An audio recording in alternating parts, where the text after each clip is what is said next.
एक सरकारी विभाग में दो अधिकारी थे, राजेश और विमल। दोनों का पद सेम था, सैलरी सेम थी, लेकिन दोनों की लाइफस्टाइल में जमीन आसमान का अंतर था। राजेश अपनी ईमानदारी के लिए जाना जाता था। वो पुरानी बाइक से ऑफिस आता, सादा कपड़ा पहनता और महीने के अंत में बजट संभालना पड़ता था। इसकी सबसे बड़ी कमाई थी पीस ऑफ माइंड। इसका सर जैसे ही तकिए पर पड़ता तुरंत नींद आ जाती। दूसरी तरफ ये विमल भाई साहब, इनका जिंदगी का बस एक ही मूल मंत्र था, मौका मिले और पैसा ना खाए वो ही मूर्ख है। उसके पास आलीशान गाड़ी, पोस्ट इलाके में बंगला और हर फाइल के बदले टेबल के नीचे मोटा लिफाफा।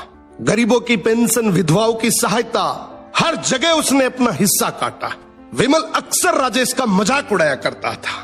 राजेश तो ये ईमानदारी का चोला पहनकर जिंदगी भर साइकिल ही चलाता रहेगा, मुझे देख 5 साल में सब कुछ बना लिया। राजेश बस मुस्कुराकर कहता, मैं नींद कमाता हूं तो बिस्तर। अब कर्म का हिसाब देर से खुलता है, लेकिन जब खुलता है तो ब्याज सहित लौटता है। विमल के बेटे का जन्मदिन था, तोहफे में उसने बेटे को एक महंगी सुपर बाइक दी। वही बाइक जो रिश्वत के पैसों से खरीदी गई थी। उसी रात बेटा नशे में बाइक चला रहा था, भीषण एक्सीडेंट हुआ। विमल का फोन बजा, उसके होश उड़ गए। डॉक्टर बोला आपका बेटा कोमा में है, हालत गंभीर है, कई सर्जरी होगी, लाखों का खर्च आएगा। विमल चीख पड़ा, पैसे की चिंता मत करो, बस मेरे बेटे को बचा लो। उसने बेटे के इलाज में अपनी सारी काली कमाई लगा दी, महंगी दवाइयां, विदेशी डॉक्टर।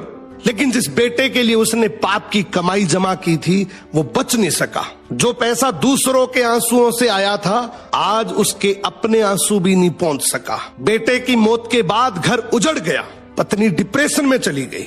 विमल को दिल का दौरा पड़ा, बंगला फूटा, मकान बन गया। पैसा अब दवाई और वकीलों की फीस में जा रहा था। और एक दिन अचानक राजेश से मुलाकात हुई। विमल रोते हुए बोला, राजेश तू बिल्कुल सही था, मैंने जहर इकट्ठा किया था और उसी जहर ने मेरा घर जला दिया।